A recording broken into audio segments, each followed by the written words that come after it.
You know, Mother's Day caddis activity is not that far off. It's never too early to tie a few flies for it, and we're going to tie a hackled iris. This fly was brought to our attention by a gentleman named Walter, good fly tyer over in Gardiner, Montana. It's a takeoff on our iris caddis, and to begin tying the fly, we tie them in 14s and 16s, and it imitates the brachycentra species that comes off in such huge numbers on the Madison, Yellowstone River, Henry's Fork in the spring around Mother's Day time. Begin by tying a Caddis gold shuck of Zelon. And now we're going to take some peacock curl, some premium peacock, wind that, lash that down to your hook shank, and then wind it around your thread. Simply wind the hurl around the thread. That'll build a chenille, and with the reinforcement of the thread, you'll never break this peacock body. If you don't wind it, as you well know, peacock is very, very fragile. Just wind that forward and again form a body of peacock curl. Tie it down slightly forward of about 1/2 of the length of the hook shank.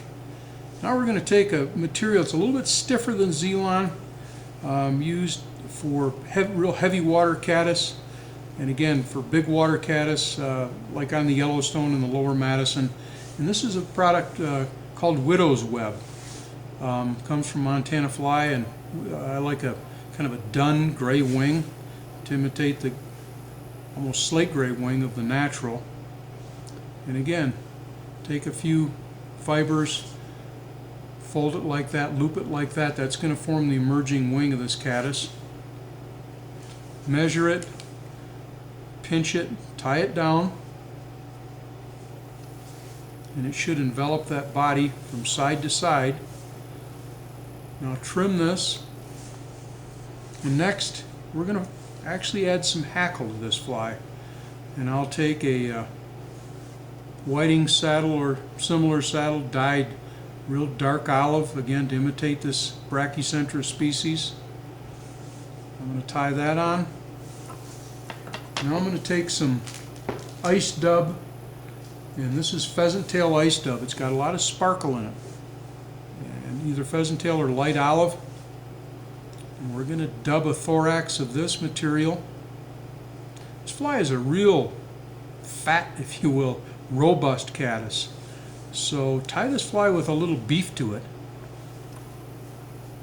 Again, forming the thorax. And now a couple of wraps of hackle. Don't concern yourself with the length so much of this hackle, because you'll see here in a minute we're going to actually trim it, primarily off on the bottom.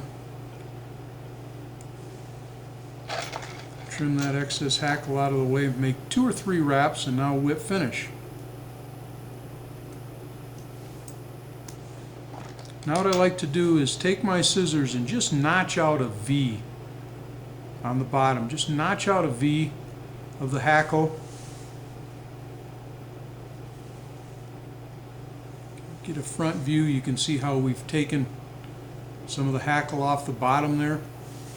This fly will float flush in the film. It's got a lot of sparkle, a lot of spike in that UV dubbing. Perfect shuck. It's trapped in the shuck. What makes this iris caddis so deadly, and of course that wing, that upper wing in iris fashion of Widow's Web. There's a bottom view of it. A very deadly fly to use, early season caddis, the Mother's Day caddis.